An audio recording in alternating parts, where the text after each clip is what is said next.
The first order of business will be the approval of the study session summary minutes, February 13th, 2013 meeting. Do I hear a motion? So moved. I have a motion and a second. Any questions? Seeing none, all those in favor signify by saying yes. Yes. Yes, opposed no. That carries. Next we are on item B, the police task force recommendations. That's OC 14-2. And we will allow the chairman of that committee, Mr. Lippman, to please come forward and make a presentation. Sanchez, thank you. I think if you will, the best thing to do would be to, and I believe you have them in front of you, pull out the recommendations. Because I'm basically going to take you through them recommendation by recommendation. And for the record, we will allow you 20 minutes to make a presentation, and then we will open it up for questions. Okay. Okay. Thank you. As you know from the cover letter, we spent about 6 months on this project, reviewing materials from all over the city and, in fact, all over the country. We came up with a statement of principles, which is intended to guide your work, which I'm not going to go through today. You can read that. I also want to tell you that we came up with 18 total recommendations that were divided up into 4 different goals. The goals, broadly speaking, were intended to address what we found as systemic problems within the system, the civilian police oversight system. The first one had to do with the POC, or the Civilian Oversight Agency, being independent. In our research and in our hearings, we heard that there were problems with that there were a lack of clarity about supervision, that there were overlapping activities between the POC and the police force, internal affairs unit. Some of the reports were validated by the police chief before they were turned over to the POC. And cases that were civilian complaints, when there was overflow, were being investigated by independent affairs. So we wanted to make sure that we set up an entity that was independent of anything else under the city government. The second broad area were to broaden the powers of the agency and make them clearly defined. Again, what we found was that the agency didn't have enough powers to do the work that it needed to do, and its powers were not clearly defined. In fact, there was some disagreement amongst members of the POC, and an opinion that was later handed down by the city attorney's office that were kind of in conflict with each other and didn't clearly identify what their powers were. The third area has to do with a diverse and balanced agency made up of people who broadly represent our community. So we wanted to ensure that. And the last one is better and broader outreach. Many people in the community kept hearing didn't understand the citizen complaint process, didn't know about it, those kinds of things. So we wanted to make sure that those were addressed. So those were the 4 broad areas, and they're reflected in the goals and why we came up with recommendations to address those problems. So let me start with goal 1. The civilian police oversight process will have a greater level of independence. And if you can follow along with me, I think that would be very helpful. So under goal 1, item 1, number 1, mediation should be the first option for resolution of citizen police complaints. Mediation services should be obtained from entities outside of city government. Mediators should be independent of the oversight body and APD and should not be former employees of APD. We felt that a lot more mediation probably would have taken place had it been promoted more and had the mediator not been a police officer. So we wanted to ensure going forward that that was not the case, that the mediators brought in would be outside independent parties, and that we better promoted mediation. Many of citizen complaints could be resolved by mediation, we believe. Number 2, the civilian police oversight process should be structured as a quasi-public agency. What's meant by that is that although it's a public agency in the sense that it's made up of people from the public, citizens from the public. We also wanted it to function fairly independently, so that's why it's quasi-public. Also, although it's public, it operates under the auspices of the city. In the case of the system that we're promoting or that we're recommending, operates under the authority of City Council.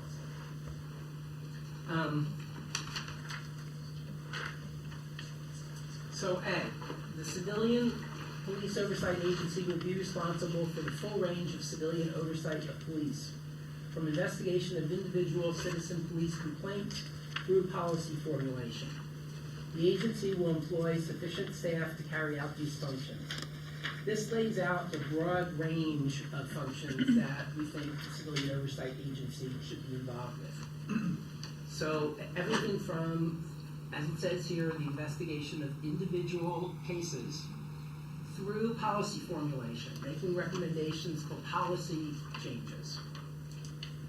B, the agency will administer its own budget and supervise its own staff in compliance with the city's merit ordinance and contractual service policies and procedures.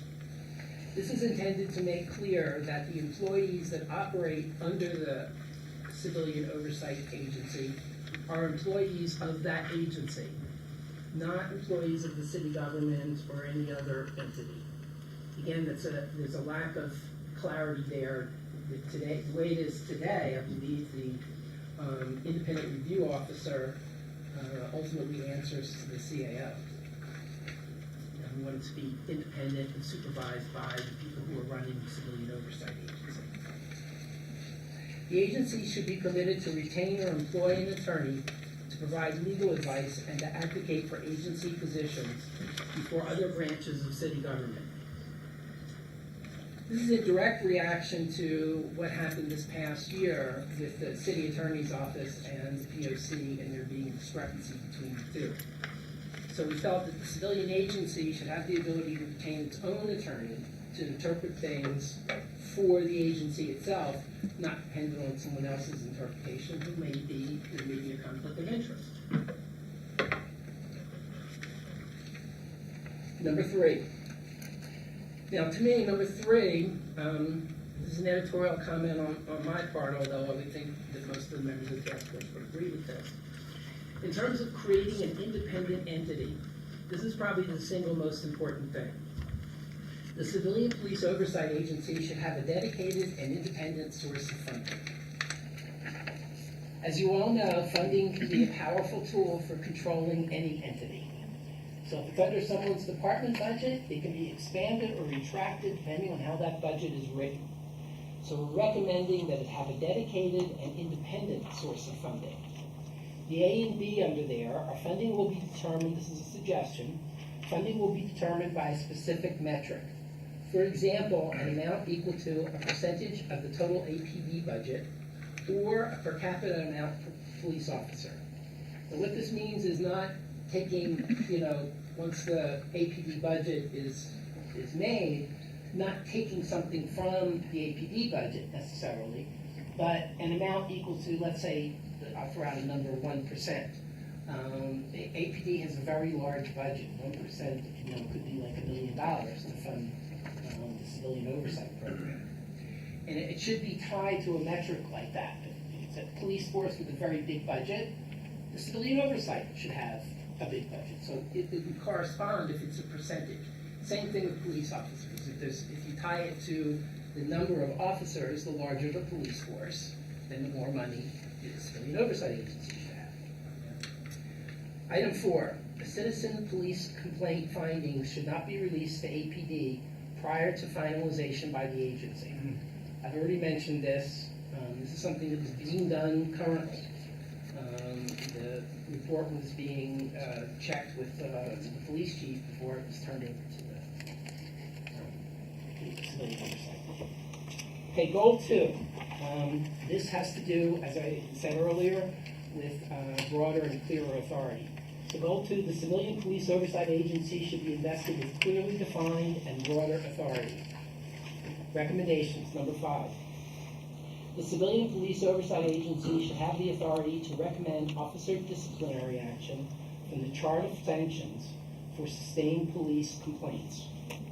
Chief of APD must respond in writing if the recommended disciplinary action is not imposed. This gives citizens, particularly those who are filing complaints, some avenue for feeling like they've been served. Some avenue for knowing, well, since this complaint was sustained and I was done wrongly, well, what's going to happen to the police officer?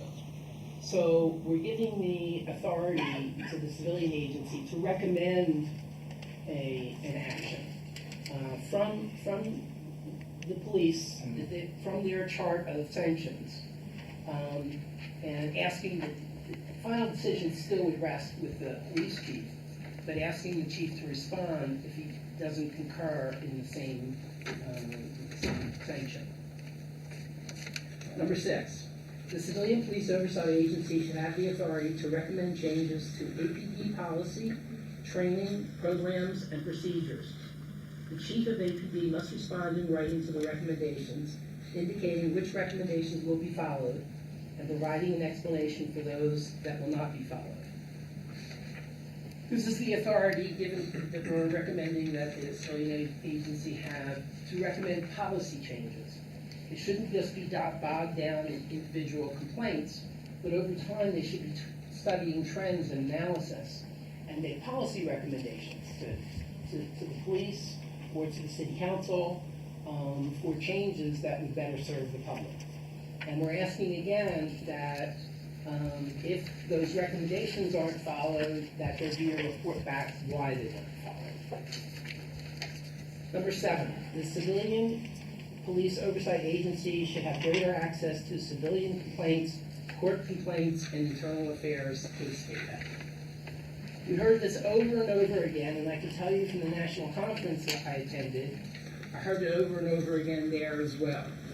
The more openness, the more information, the better. Sunshine is the best disinfectant for almost any problems that you have. And in order for there to be a well-run civilian oversight agency, they need to have access to all of the information in order to make good judgments. And the A under there is this will allow greater analysis and understanding of trend data to support recommended policy changes. If you don't have the data, you can't, enough data, you can't look for trends and make recommendations. So having access to a broad range of data supports the ability of the agency to make policy recommendations. Number 8. The Civilian Police Oversight Agency should periodically audit individual citizen complaints and act as an appeal body for all citizen police complaints. A, the agency shall have access to full investigative files, including statements of witnesses and police officers. And B, the agency shall have the authority to subpoena documents and witnesses and take testimony under oath.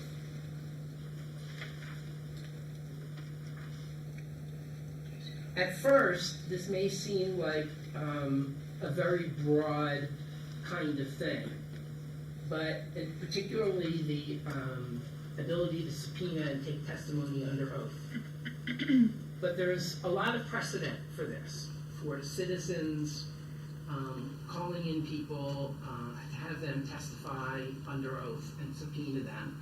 And you need only to look at the U.S. Congress and their congressional hearings when they bring people in to testify. It's the same kind of thing. The civilian oversight body has got to have the power to access all of the records and testimony they need to get in order to make good decisions, particularly in the case of individual cases. Number 9. The length of time that citizens have filed citizen police complaints from the date of incident should be increased to 120 days. I think it's 90 days now. And the reason to increase it to 120 days, in more serious complaints, citizen complaints where the citizen may have been injured, they're in the hospital, they need more time in order to find out what they need to do and file a complaint. So we're just asking that it be increased.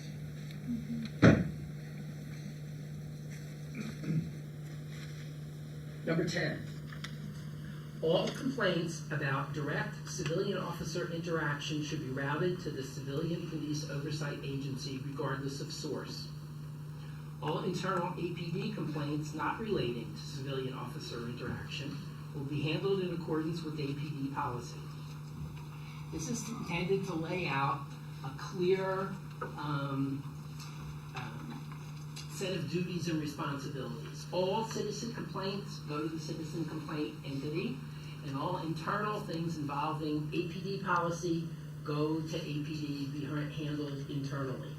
There's crossover now. There's some citizen complaints that are being investigated by internal affairs. We really can't have that. And we're also saying that regardless of source. The way it is now, it has to be the harmed person that files the complaint. Well, sometimes there's a bystander standing right there watching the whole thing. Sometimes it doesn't get to the civilian oversight body and goes straight to the courts. So what we're saying is, regardless of the source, whether it comes from the courts or it comes from a bystander, it can still be filed as a citizen complaint. And we heard this time and time again, people who came up and testified that they saw someone, getting beat up, et cetera, but they couldn't file the complaint. So we wanted to open that up. Goal 3. All of the next things are involved with it being a credible and balanced agency. Goal 3 says the board of the Civilian Police Oversight Agency should be broadly representative of the entire community and should be balanced geographically and demographically and with respect to the stakeholders of the police oversight process. The board will collectively have a broad range of skills, backgrounds, and experience. We tried to put into the goal everything that we were looking for in terms of it being a broad-based entity reflecting the whole community. So we made sure to put in things like balanced geographically and demographically. And the demographically was added by intent to reflect the demographics of our community, ethnic, gender, etc. Recommendations. Number 11. The board of the Civilian Police Oversight Agency should consist of 9 members selected at large. There are 2 things being said here. We left the number at 9. We played with other numbers. We talked about 11. We talked about 7. But through testimony, we found that 9 was really probably the best number because not everybody comes to every meeting, etc. And you wanted a sufficient number of people there. We also made them all selected at large. We weren't in specific categories. Number 12. Civilian Police Oversight Agency board members should serve a maximum of 2 3-year terms on a staggered basis. I don't think that needs much explanation. It's pretty self-evident. Number 13. Civilian Police Oversight Agency board members should be selected through the following process. Now, a lot of thought went into this. How should they be selected? Because that will determine whether or not the public and people in general see it as a fair process that was done independently. So this is the process. A, the City Council will form a selection committee of 5 members, and number 5 was picked specifically so that it wouldn't be 9, so that each of you would appoint a person to this body. 5 members who are not city elected officials or city employees. When the task force was chosen, a lot of input was from council staff, and there was noise in the community about that. So we wanted to make sure that this committee, this is what you do, that does the selecting, comes from people in the community. And not only that, but it's a decision that you will have to have arrived at through your own debate and discussion, because it's less than 9. B, the selection process will establish a well-publicized, fair, and equitable application process. So these are not people who would be, well, they would ultimately be appointed, but they'd have to apply to a process to serve on this body. The selection committee will evaluate prospective board members according to the following minimum standards. 1, residency within the Albuquerque city limits. 2, successfully pass a background check. 3, personal history lacking any pattern of unsubstantiated complaints against APD. And 4, having the demonstrated ability to engage in mature, impartial decision-making.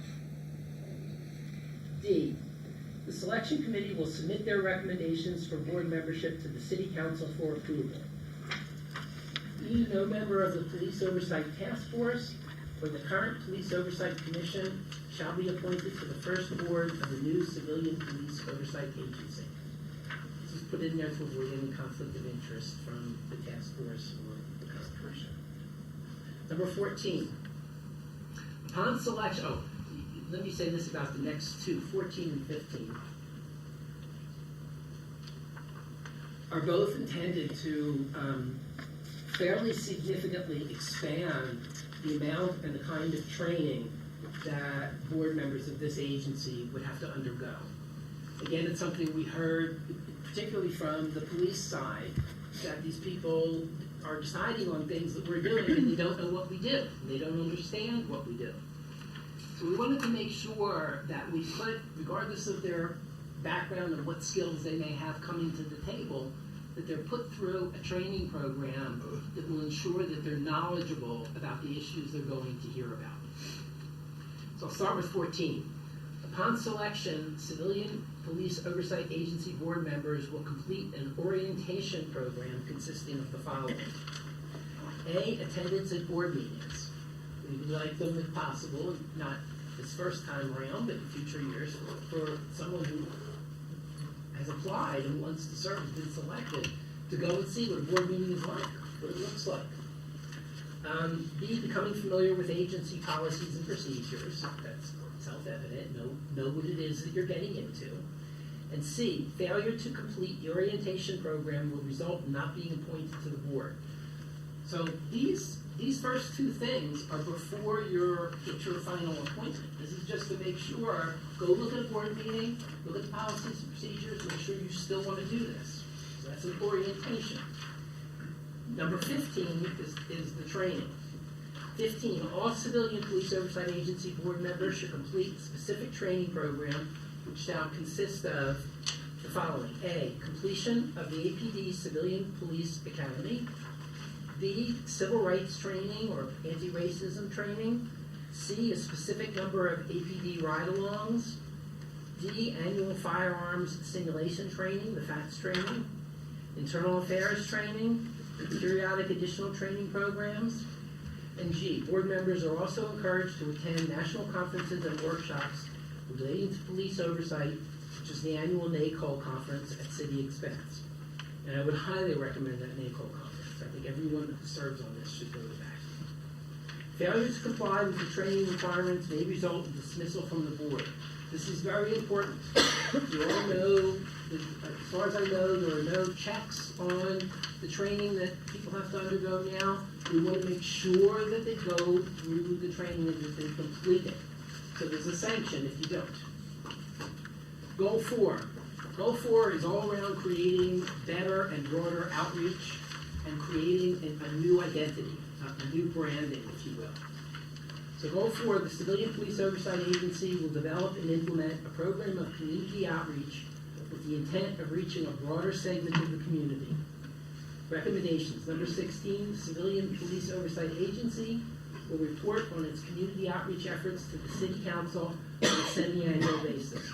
This holds their feet to the fire. They have to report to you twice a year. So they've got to tell you what they're doing to promote it in the community. 17, the Board of the Civilian Police Oversight Agency shall be given a new name to reflect the changes recommended. This is the branding thing. We think you should change the name from Police Oversight Commission to something else. 18, citizens should be provided with adequate notice when their citizen police complaint will be heard by the agency. Those are our recommendations. Before I close out, I just want to say one more thing, and I'm gonna pull out a short paragraph from the cover letter that we sent you, so I want to make sure that it goes on the record in the turn. The task force respectfully requests a response from City Council regarding our recommendations. We are very interested to know how the City Council intends to proceed. Specifically, we would like to know which recommendations will be implemented and what changes will be made to the police oversight ordinance. We also suggest that at an appropriate time, the City Council inform the community about these changes through a formal public hearing process. That's my report, folks. Thank you very much. Thank you very much, Councilor. Thank you, Mr. President. Could you please introduce the members of the commission that are here? Just, we really do I'll let them appreciate their introduce work. themselves while we start over here. Yeah, Peter Simonson with the ACLU. Nancy Koenigsberg, Disability Rights of New Mexico. Ralph Arianes, I'm the state director with New Mexico LULAC and chairman of the Hispanic Roundtable. Helen Wakeman, public defender. Francis Armijo, just a resident of Albuquerque. Fabrizio Berkeley, resident. Well, I Those just are the want ones to that are here. thank you all very much for serving. It is very, very much appreciated. Thank you.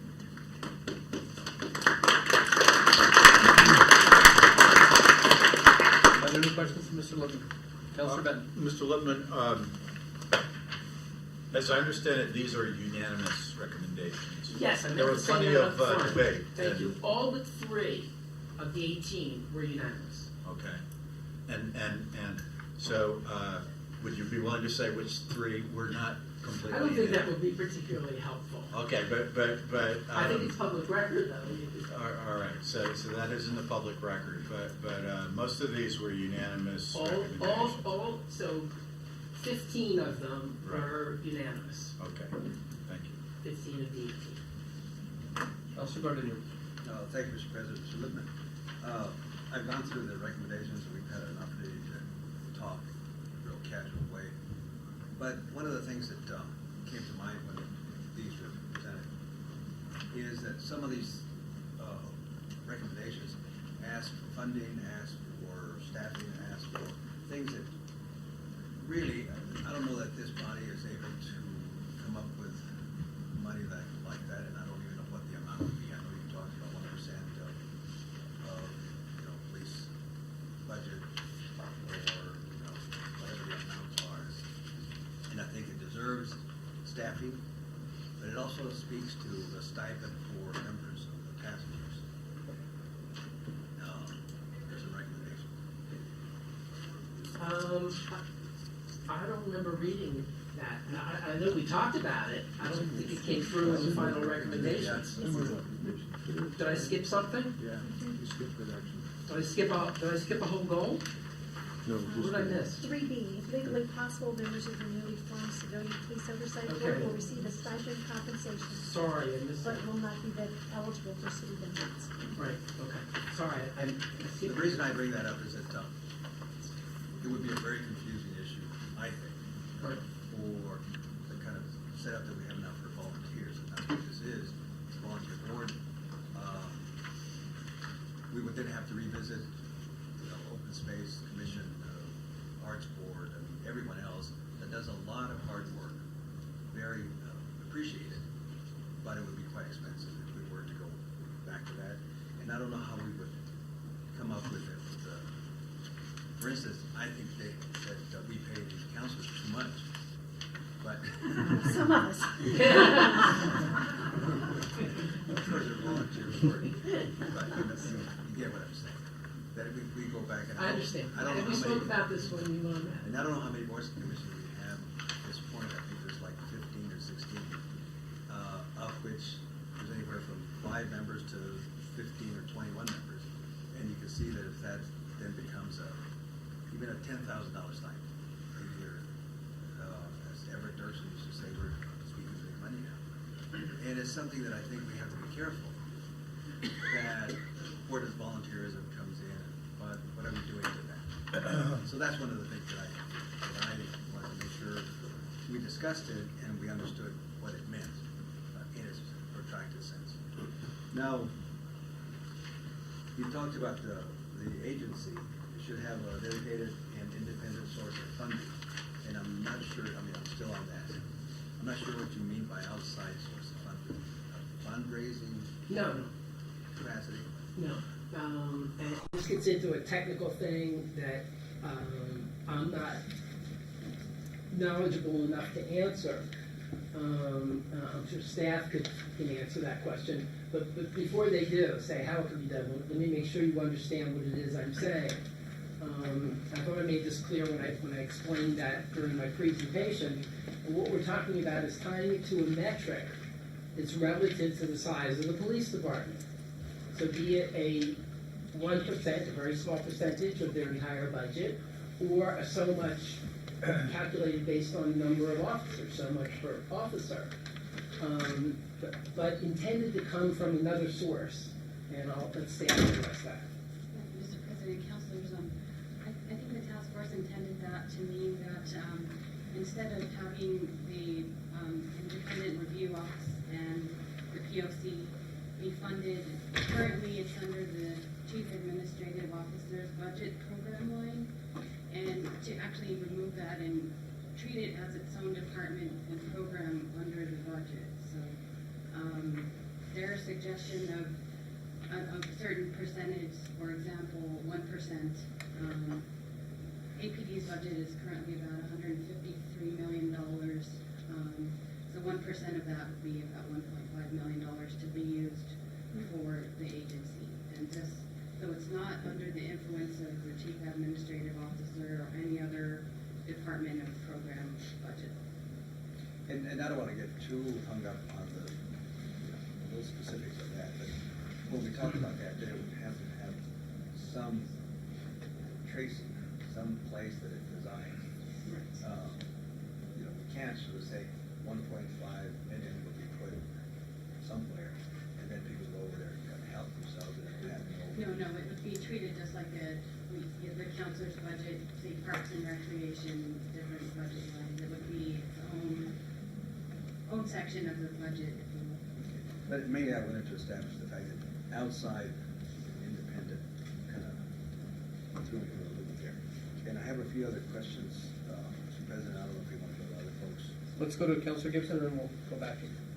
By the way, this is done in other communities where it's tied to a metric that comes out of tax funding, the revenue that the city brings in. Councilor Gibson. Thank you, Mr. President. And actually, I think that's a good way to fund something like that, based on, either the size of the police department or budget or something like that. But I'm just kind of curious, what is the budget now for the POC? Does anybody have that? I think it's about $600,000. It's about $480,000 for the independent review office, which receives their budget from the CAO. And the POC uses that for some travel, comes out of that. Okay. Mostly it's funded through the independent review office. Okay. And the bulk of that, except for travel expenses, is spent by your investigation work. Is that correct? That's In your correct. office? And it's mostly salaries for the 6 full-time city employees. Okay. Yeah. All right. So here's what I'm getting to. The increase in budget, and I don't really think that that's the issue here. It sounds like, after reading this, would be intended for investigatory duties that the POC would take on. Some. Let me explain. The kind of agency that we're recommending is going to require an expansion in funding and staff. Already you can see with the 1% example, there's a significant increase in the funding. And probably that 1%, could be arranged for if you so decided that way, and it would keep it independent of anybody's ability to monkey with that amount of money because it's tied to a metric. Now, where would the money go? In addition to already needing another investigator, to tell you that, we're asking that the agency also recommend policy changes. So they're going to need analysts as well, who can look at data and make analysis and help formulate policy recommendations. So we want this to become a much more significant agency than it is now.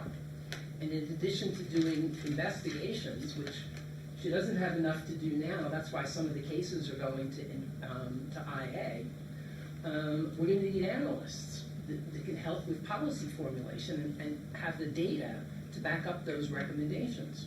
So that's why we need more money and more staff for this agency. Okay, so just for clarification then, the investigators would work for the new agency? Yes. Okay. And would that include the IRO now? It would include whatever staff the agency itself decided they would need. I would assume they would need probably a principal investigator or something like that, and review officer, whatever they decide to call it, investigators, and analysts. So then there would be the IRO, as we know the IRO and her staff, as well as the new agency. I'm getting to know. They'll be all the same thing. All the same thing. They'll all be part of the same agency. In other words, the IRO, if you think of it, let's say we didn't change that part of things.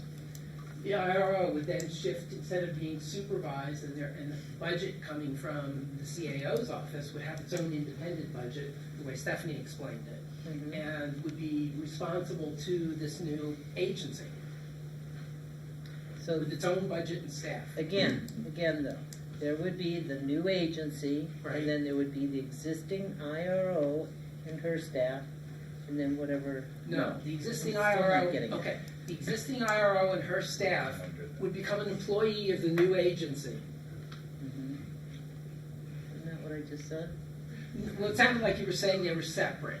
That's why, that's what the No, confusion was. no, it wasn't. That's exactly what I'm saying. Okay, So yes, why that's do correct. we need, if we already have an investigative arm, why do we need another one? Because the way it's currently structured, there's great confusion on the part of who the IRO answers to and who supervises the IRO. Her budget comes from the Chief Administrative Officer's budget, and ultimately, in the opinion of the city attorney, that's who she reports to. So what we're saying is we want to move it out of city administration, it's a conflict of interest, into an independent agency. So if we were to leave the existing, you created a new agency and you still had the same existing staff, they would just shift over to the new agency. They wouldn't report to the CAO. Council Vice President Jones and then Councilor Beck. Thank you, Mr. President. I think we have an operational issue here. As you're saying that there's really no one in charge. I don't think we have anything in the city that gets funded that works that way. We have to report to a director. So are you suggesting that perhaps we set up another department with a director? Someone has to be in charge. There can't be a committee. And so who is going to be in charge? Because someone has to answer to the money and how it's spent. And I don't think it can be the commission or the committee. I understand. How do you see this being organized? What's the organizational chart? Let me answer you this way. First of all, let me explain that our intent was not to write the new ordinance. So we didn't write everything into here that you're going to have to later figure out. Some of the things like question about where's the money come from, and your question now about who do they answer to, those kinds of things will have to ultimately be written into an ordinance. The way we envision it is that it operates under the authority of the city council. Now, whether council hires a director that runs this agency and the director reports to city council, I don't know. Those are the kinds of things that are going to have to go into an ordinance and get into the kinds of specifics that y'all are going to have to work out. We did think about those things, but we're not empowered to do that. We were only asked to come up with recommendations. So our recommendation is that it be independent and that it have its own staff and budget. And there are ways to do that, but you have to figure out, you're going to have to figure out the specifics of that. Mr. President, if I may, that sounds good, but the city of Albuquerque, I'm confident, is not going to give money to a committee that does not answer to someone within the city of Albuquerque.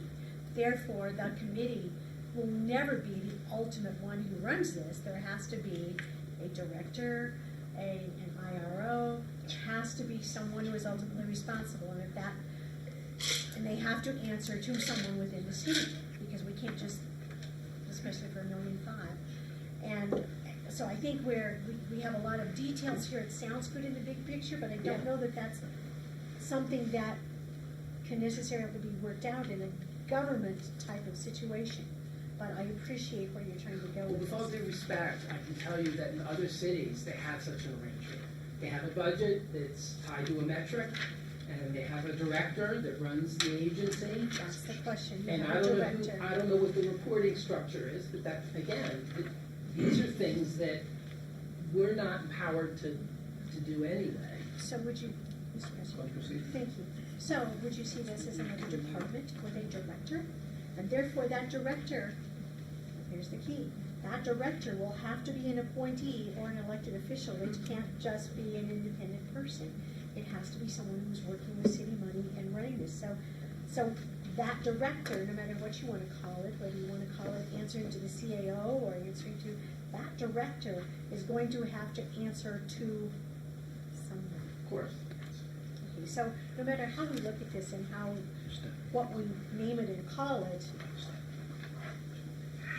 whoever runs or how this commission, committee, whatever agency, will have to answer to someone within the city of Albuquerque. Let me give you an example of something, okay, from the nonprofit world. Because I was a nonprofit executive director, okay? And I was employed by the agency. I reported to a board of directors. So if you think of the citizens as the board of directors, but there's a professional in charge who reports to somebody. That's what you're saying. So I can see it being structured that way. The key thing to think about is if you install a director or an IRO or whoever's in charge of the agency, who do they report to? That's what has to be done carefully. Because if you have it the way it is now and they report to the CAO, it's a conflict of interest with the citizens. Somehow there should be a way to work it out so that it's structured like a department or an agency or whatever you're calling your other things. But that the reporting structure maybe is back to the city council or something like that. And then, Mr. President, I think and I appreciate your experience in a nonprofit. I think there's a difference between a nonprofit and tax money, which is what we would be spending on this. And I think that A lot. basically it all comes from the same people, but I believe in the way it's spent. So I think it sounds, but I think in the long run, we are going to have to answer to someone within the city government. So it can never be totally independent as long as it's being funded by taxpayer money in the city budget. I think Stephanie had a comment, and then we're going to turn it over to Councilor Beck. Yes, thank you, Mr. President. Councilor Jones, I have an example that might put it into better perspective. The task force, they talked about the idea of their recommendation kind of following our accountability and oversight ordinance, which governs the internal auditor and our inspector general. There are some problems with those ordinances as well, so they didn't really go far enough to specifically say that here. But for instance, the internal audit director, she is the head of that department. She answers to the accountability and oversight committee. So she doesn't directly report to either council or the administration, and I think that's maybe an example that they would like it to follow. If I'm not. That's a good example. And if I may, one more question. If this person doesn't answer to anyone, and there is malfeasance and or issues, how is that handled? I'm sorry, Council, I don't have the answer to that question. I think we might have to,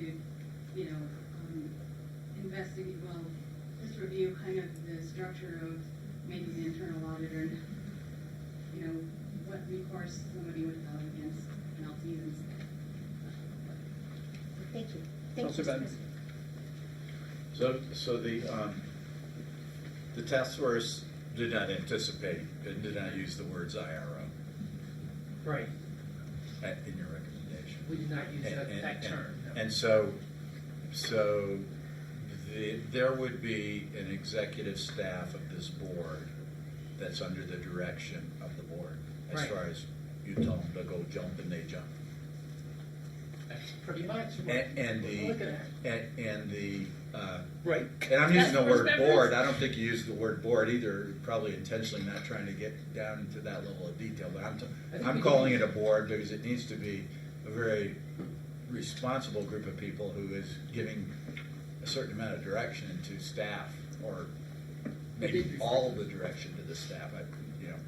I'm just trying to formulate this myself in my own mind. And would the board, to use that term, hire the staff? Yes. So, and the board, to use that term, would conduct research and analyze and make policy recommendations, but those policy recommendations are to the council. Right. Correct. Yes. Okay. The new agency, we'll call it that, same word, would still operate under the authority of city council like it does now. We just wanted to make it as independent as we could, because that was one of the big criticisms. Okay. And obviously, as I understand it anyway, there have been, I guess, doubts raised as to whether the current POC even has the authority to conduct research and According to go to the- these conferences you're talking about, or no? Well, no, I think the current POC, current POC members were attending the national conference. But I think that the opinion that was handed down by the city attorney put significant constraints on what your current POC could do and couldn't do. And again, that was one of the problems with it not being independent, and why their ability to hire an attorney was put into this. So that they could have their own attorney. Well, we don't agree with that opinion, here's our opinion. And then, who knows, it goes to city council or the courts or whatever to get it resolved. Thank you, Mr. President. Councilor Gibson. Well, I'm not real familiar with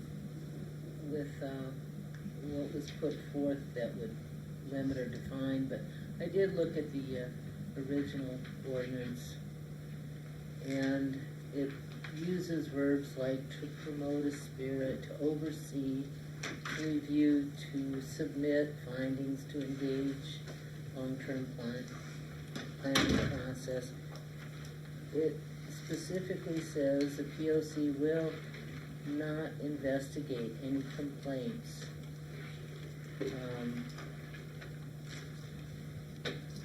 And I just have to question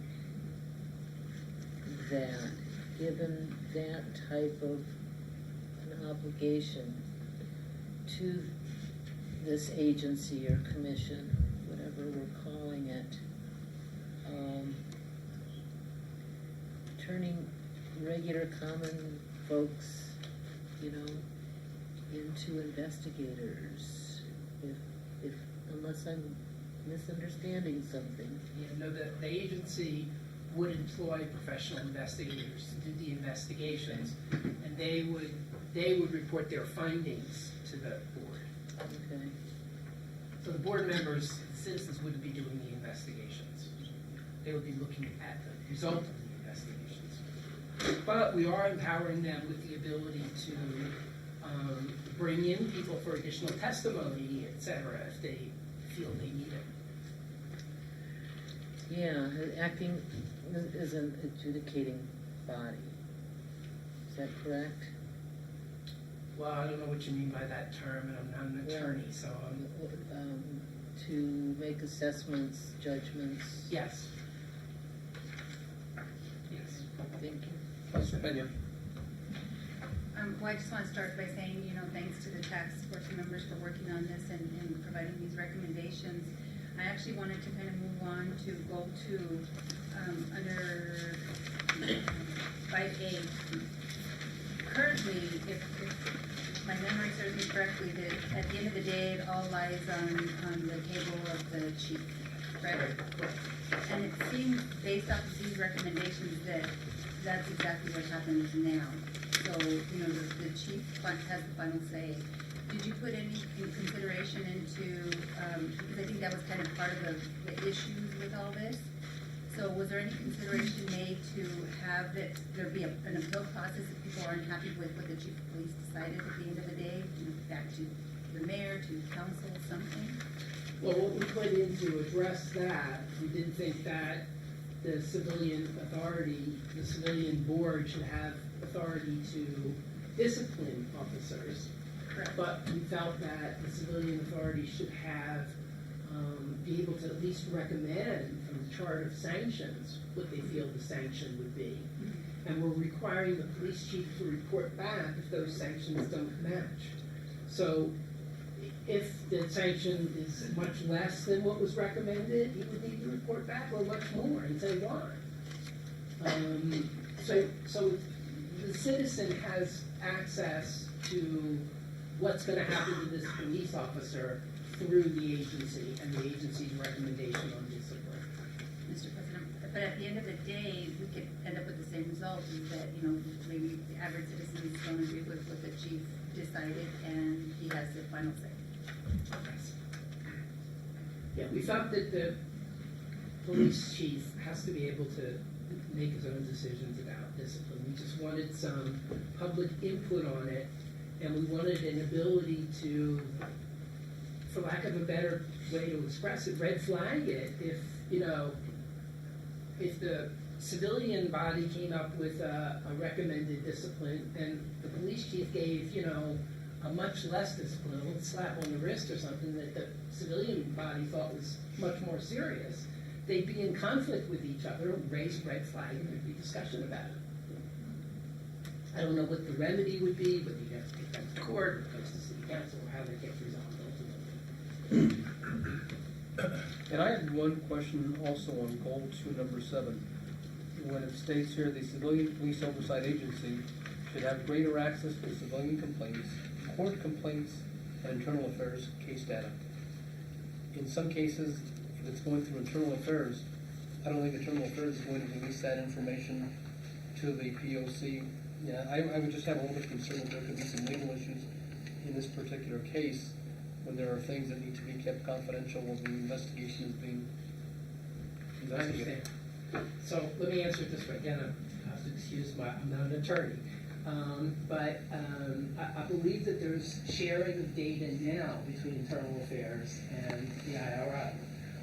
I don't know the extent of that sharing or where there are legal concerns. Of course, those legal concerns would take precedent and that material couldn't be shared.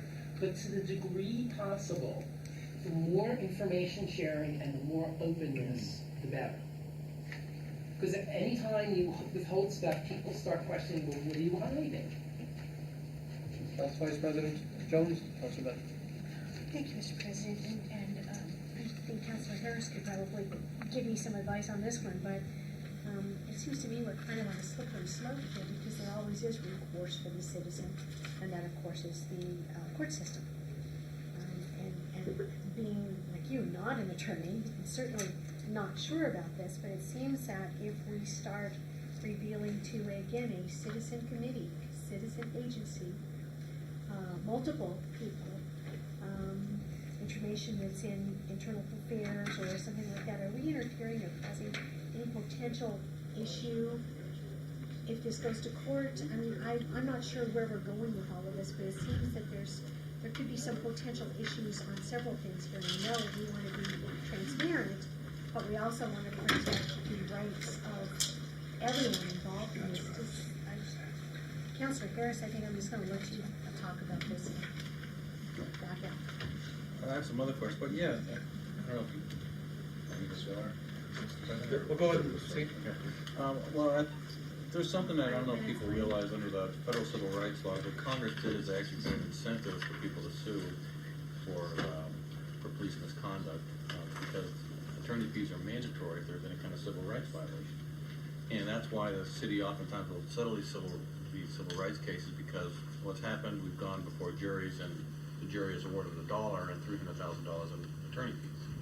So I think, as you know, being fiscally responsible for the city, I think we have to be careful to do anything that would actually encourage even more of these lawsuits, because former Mayor Martin Chavez, he actually refused to settle any case. That was a controversial decision at one point, but what it did do is it actually made people think about whether or not this is a good case to bring and not just go for a settlement.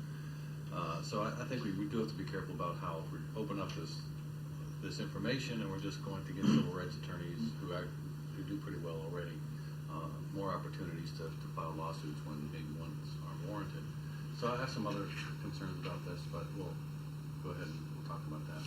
I've allocated a total of 1 hour for this session, and we are about at 60 minutes right now, so you want to ask a question real quick? I think. Was there a minority point of view on your recommendations, or just? No, as I said, out of the 18, 15 of them were unanimous. So there were only 3 that had split votes on them anyway. Okay. And what were those 3? I'd like to comment on those. Go ahead. Thank you, Mr. President. One of them that was not unanimous was the question that Councilwoman Peña asked about if there was some findings and penalties were recommended, or disciplinary action was recommended, and the chief of police didn't follow up on that recommendation or that discipline. There was a lot of discussion about whether the affected person that was victim had an appeal process to potentially the chief administrative officer or to the mayor's office. So there was a lot of discussion about that, and so there was a split vote on whether it should go beyond the chief of police and go higher than the chief of police. So that was one where there was a lot of discussion, and that was not a unanimous vote. I do have a question, which is, right now, I learned recently that the Bernalillo County Sheriff's Department does not have a recruiting problem. They're filled. And when I've talked to both people who are high-ranking in the Bernalillo County Sheriff's Department as well as people who are high-ranking in the APD, one of the reasons that is really harms our recruitment are the lapel cameras.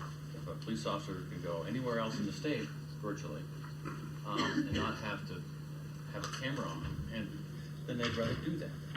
So what I'm concerned about in terms of, we're trying to get up to 1,100 officers, and if we have a police oversight process that's going to be more onerous than Bernalillo County or Rio Rancho or Edgewood or the state police, I mean, have you thought about how maybe the county and other cities could buy into something like this? Number one. Number two, one other, and I guess that's really it. Like, how can we make this sort of regional? Have you thought about that? Let me address that. Sure. First of all, we weren't charged with looking at it regionally, so no, we did not look at it regionally. Okay. But I will say that the challenges facing the Albuquerque Police Department in recruitment are not related to the civilian oversight process. They're related to other things that are happening in the city. No, let me stop you, Andrew. No, but I mean, the union doesn't agree with this, right? The union does not want any oversight. Yeah. I will tell you that the trend nationally is oversight in every city in the Western Hemisphere. That's going to be my other question, is how does, are there models that adopt this that you can show us? I mean, have you? I'll address that as well. Okay.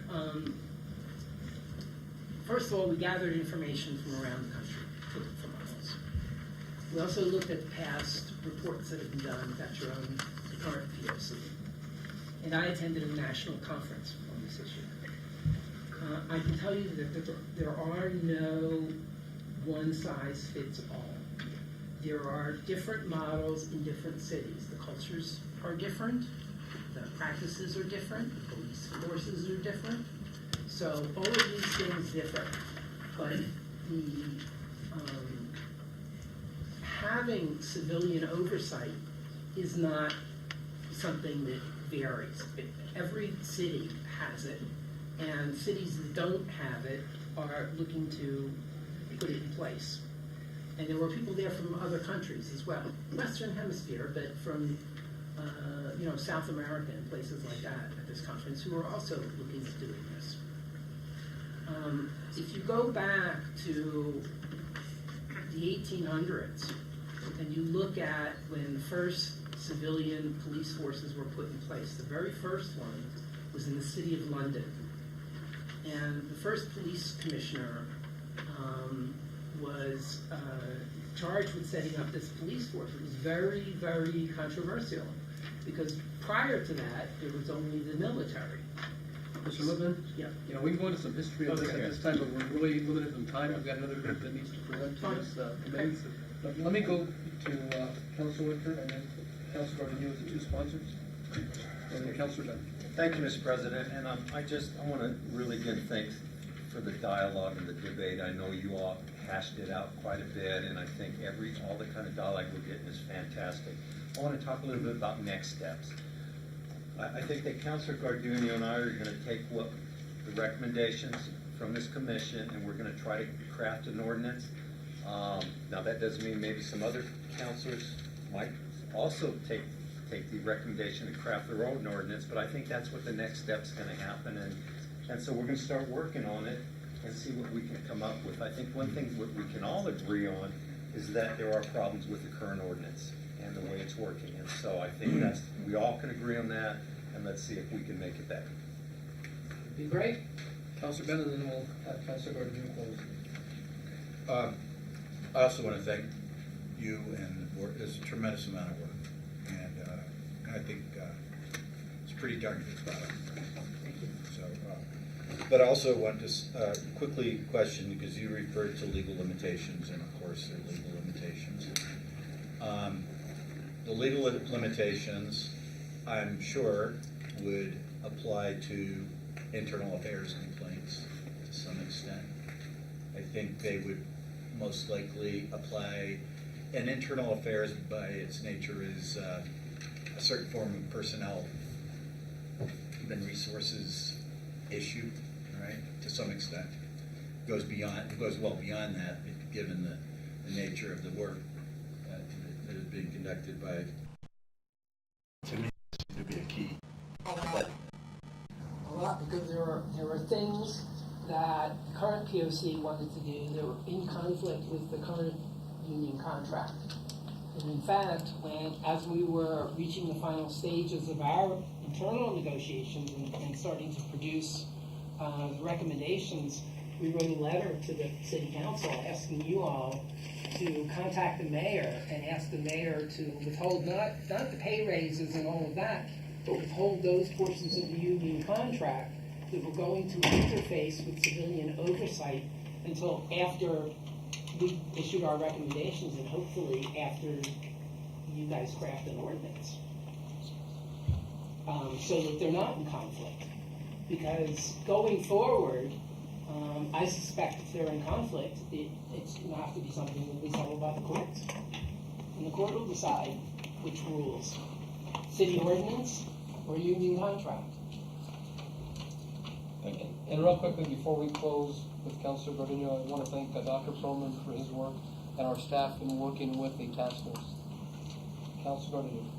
Thank you, Mr. President. And I too want to thank everyone. It was a really arduous and a lot of sniping from outside, and you folks withstood it. So thank you for kind of putting on blinders and doing what you did. That said, there's still a lot of questions that I have, like the constitution of the agency, if that's what it's going to be called, who's going to choose the members. Some of those things are in here as recommendations, but some I don't agree with. So those are things that we're going to have to, as council member says, we'll have to craft it to an ordinance. And it may be very different from what you see here, or That's up to you. you won't recognize some of those things. But there are some things that we, as elected officials, myself, I owe some credence to, and I want to make sure that the public has the opportunity to fire me if they don't like what I'm doing. But if we set up an insular committee, commission, agency that's sponsored twice removed from the public, because now we have, in this situation, we have now 4 to 5 choosing the members. Pretty soon, you won't recognize the end product, you won't even know who they are. And I want to make sure that, as I say, I allow the public to weigh in on what kind of work we're doing or the folks that we appoint. So that's one of the issues that I have that I'm sure we'll discuss. But again, I know now we're going to discuss this big, really important issue. I'm happy to come back. Well, and that may be something that we entertain, I don't know. It's up to the But council. we'll tell you, we gave a lot of thought to that. The who does the selecting and who serves is a very big deal. And it is for me. It was for us as well. And it's a hard thing to work out, to make sure that it's as seen as fair and independent. And I give you a That's what glimpse you of have to struggle. where I stand. Yes, you did. I mean, I think that was a good idea. Chairman Lippman, committee members, thank you for your time and your dedication, and you took this job very seriously, and we really appreciate these recommendations. Thank you. Thank you. Thank you. Okay, now we have individuals from the Indicators Progress Commission, the IPC. Elaine speaking.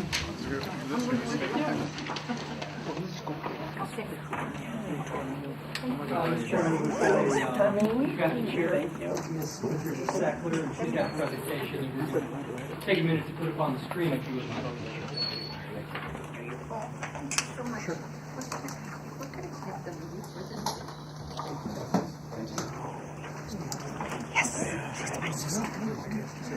We're going to bring that screen down.